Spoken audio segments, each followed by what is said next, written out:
Ibu saudara sekalian yang dikasih oleh Tuhan, kita akan bersama-sama belajar firman Tuhan pada pagi hari ini.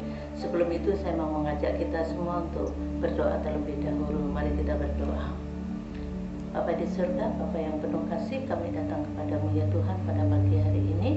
Kami mengucap syukur ya Tuhan, kesempatan yang indah untuk kami boleh memuji Tuhan dan kami boleh menikmati hari sahabat-Mu. Dan pada saat ini ya Tuhan, kami mau belajar firman Tuhan. Berikan hikmat, akal budi yang daripada Tuhan untuk mengerti kebenaran firman Tuhan yang akan kami baca dan kami renungkan bersama. Biarlah ya Tuhan kami mendapat kebenaran-kebenaran yang akan menjawab setiap pergumulan kehidupan kami. Bapa di surga, urapi juga hamba-Mu yang akan menyampaikan, pakai hamba-Mu untuk berkata-kata firman Tuhan hari ini, sehingga kami semua hari ini boleh dikuatkan, diberkati oleh firman Tuhan. Dan kami mau serahkan waktu ini ke dalam tangan kasih-Mu. Dalam nama Yesus Kristus kami berdoa. Amin. Saya mau mengajak kita semua melihat firman Tuhan dari Kisah Rasul pasal yang keempat. Kita akan membaca ayat demi ayat dalam bagian firman Tuhan ini. Ya, saya akan membacakan dari ayat 5 sampai dengan ayat yang ke-12 saja untuk kita renungkan bersama. Demikian bunyi firman Tuhan.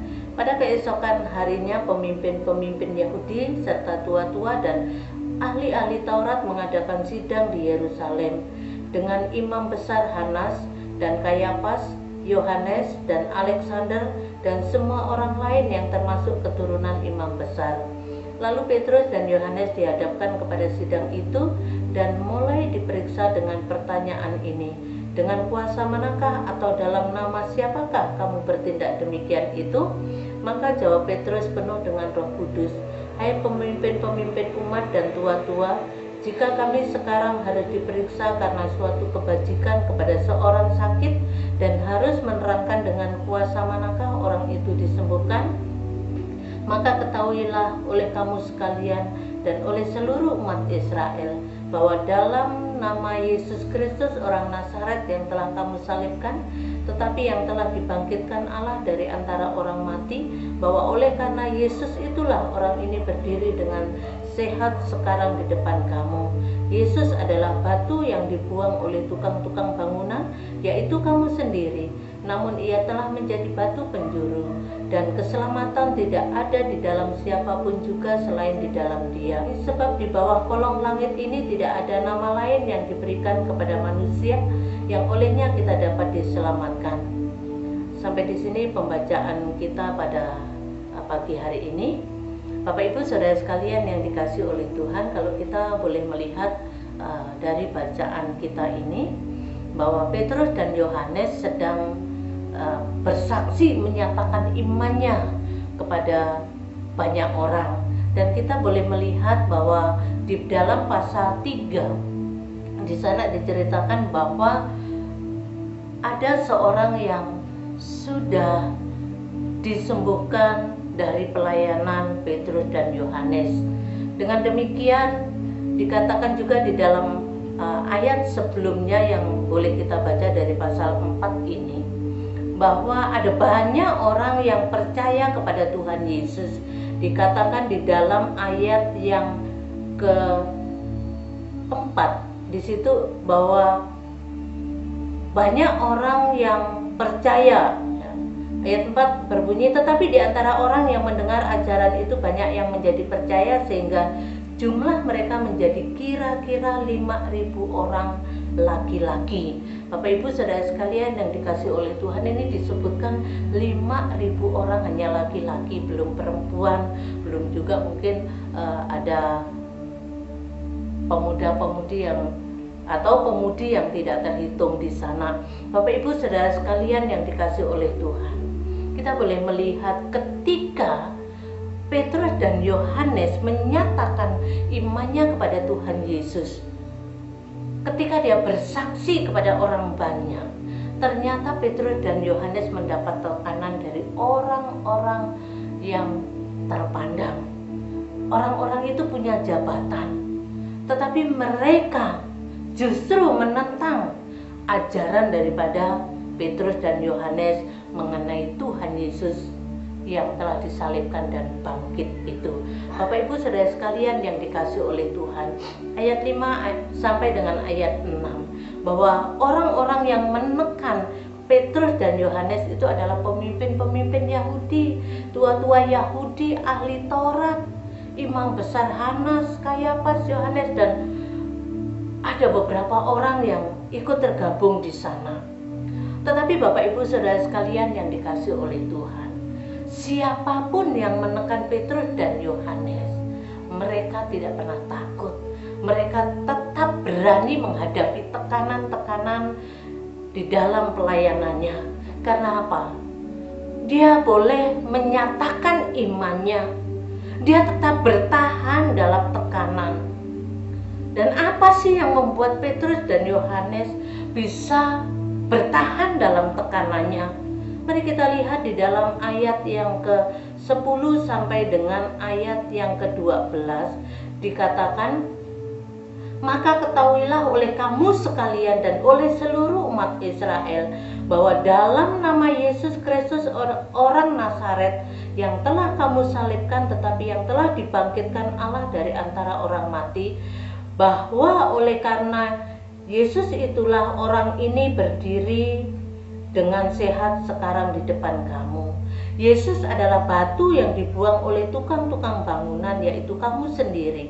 Namun ia telah menjadi batu penjuru, dan keselamatan tidak ada di dalam siapapun juga selain di dalam Dia, sebab di bawah kolong langit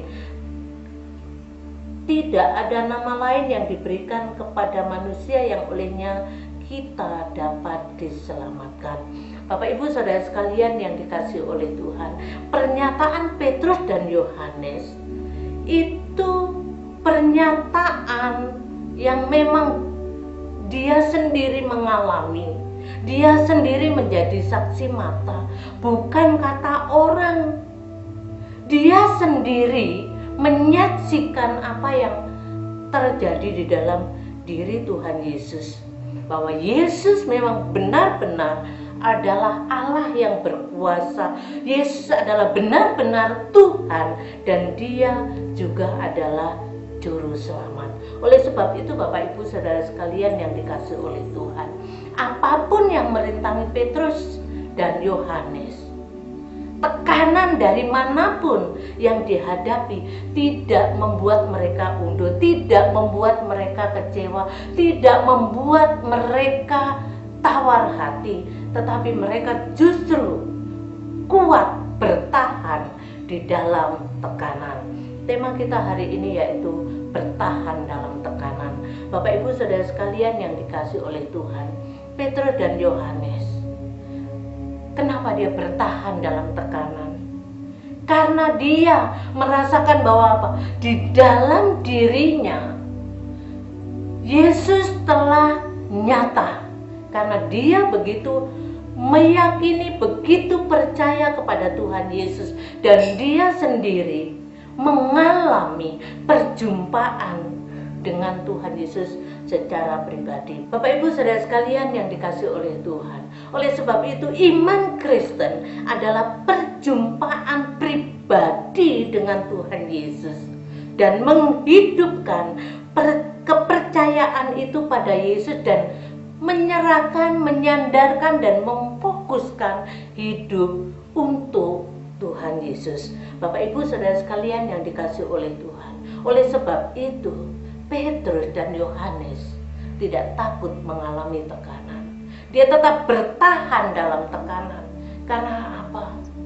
Apapun yang menjadi tekanan itu tidak membuat dia takut, tetapi justru dia makin berkobar-kobar, makin semangat di dalam melayani Tuhan. Bapak Ibu Saudara sekalian yang dikasihi oleh Tuhan, bagaimana hari ini saya dengan saudara? Mungkin hari ini kita tidak ada tekanan, tetapi seringkali juga kita mengalami tekanan ketika kita ada di dalam pekerjaan kita, ada di pergaulan kita. Kadang-kadang ketika kita melakukan kebenaran yang diajarkan oleh Tuhan Yesus, ketika kita melakukan kebenaran firman Tuhan, orang selalu mengejek kita. Oh, orang suci. Ketika kita bekerja di dalam pekerjaan kita melakukan yang benar, kita selalu jujur, orang mungkin berkata, kapan kamu akan kaya kalau kamu terus jujur? Sekali-sekali dong kita boleh melakukan yang tidak benar. Bapak Ibu Saudara sekalian yang dikasihi oleh Tuhan, saya dan saudara adalah orang-orang yang percaya kepada Tuhan Yesus. Kita diajarkan untuk melakukan sesuatu yang benar, yang sesuai dengan kebenaran firman Tuhan. Tetapi sanggupkah ketika tekanan di pekerjaan kita, ketika tekanan di pergaulan kita yang selalu mungkin mengejek ketika kita mempertahankan iman kita, ketika kita mempertahankan kelakuan benar kita. Tetapi hari ini kita boleh belajar daripada Petrus dan Yohanes. Di dalam kondisi apapun, dia tetap mau bertahan di dalam imannya. Karena apa? Yesus Kristus adalah yang menjadi fokus hidupnya. Oleh sebab itu pada pagi hari ini kita diajarkan bagaimana kita tetap bertahan di dalam tekanan. Walaupun pergumulan berat di dalam pekerjaan, di dalam pergaulan kita, belum lagi di dalam keluarga kita ada banyak persoalan. Tetapi mari kita belajar, kita tetap bertahan di dalam tekanan kita. Kita terus melakukan kebenaran, kita terus menghidupkan iman percaya kita. Sehingga apa? Ketika kita terus menghidupkan iman kita terus semakin hari semakin kuat, maka kita akan terus hidup berakar dan bertumbuh berbuah di dalam Tuhan. Bapak Ibu Saudara sekalian yang dikasihi oleh Tuhan, biarlah ketaatan kita untuk melakukan kebenaran Tuhan Yesus, dan kita terus melakukan apa yang diajarkan Tuhan Yesus, maka iman kita biarlah akan terus tumbuh dewasa, sehingga keselamatan, ketenangan, dan damai sejahtera menjadi bagian kita. Bukankah ketika kita melakukan kebenaran, di sana ada ketenangan? Bukankah ketika kita melakukan firman Tuhan, kita hidup benar? Bukankah kita ada ketenangan, damai sejahtera? Sehingga apapun yang kita lakukan untuk hormat kemuliaan bagi nama Tuhan. Kiranya lewat kebenaran firman Tuhan hari ini, kita diajarkan bagaimana kita tetap bertahan di dalam tekanan. Karena apa? Yang pertama, bahwa keselamatan menjadi bagian kita, ketenangan, damai sejahtera menjadi berkat bagi kita. Tuhan memberkati kita. Amin. Mari kita berdoa. Bapa di surga, terima kasih untuk renungan singkat pada pagi hari ini. Kami boleh belajar daripada Petrus dan Yohanes. Kalau mereka terus mempertahankan iman mereka terus mengajarkan kebenaran-kebenaran Tuhan Yesus, mereka terus menyaksikan imannya, sehingga ya Tuhan, banyak orang yang menjadi percaya. Walaupun tekanan yang dihadapi tidak menyurutkan semangatnya, tapi biarlah ya Tuhan, ini boleh menjadi pelajaran bagi kami. Apapun yang kami hadapi, tantangan-rintangan, biarlah ya Tuhan tidak menyurutkan iman percaya kami untuk kami tetap semangat di dalam Tuhan. Sehingga ya Tuhan, keselamatan, ketenangan, damai sejahtera boleh menjadi bagian di dalam kehidupan kami. Mampukan kami ya Tuhan untuk terus berjalan dalam kebenaran-Mu. Mampukan kami ya Tuhan untuk kami bertahan di dalam tekanan, karena iman kami kepadamu ya Tuhan. Terima kasih ya Tuhan Yesus. Biarlah semuanya ini boleh tertanam dalam hati kami, dan kami terus lakukan di dalam hidup kami, sehingga kami menjadi orang-orang yang bertahan di dalam iman percaya kepadamu ya Tuhan. Walaupun ada banyak tantangan-rintangan menghadang kami. Terima kasih ya Tuhan. Inilah doa kami. Di dalam nama Yesus Kristus kami mengucap syukur dan berdoa. Amin. Tuhan memberkati kita.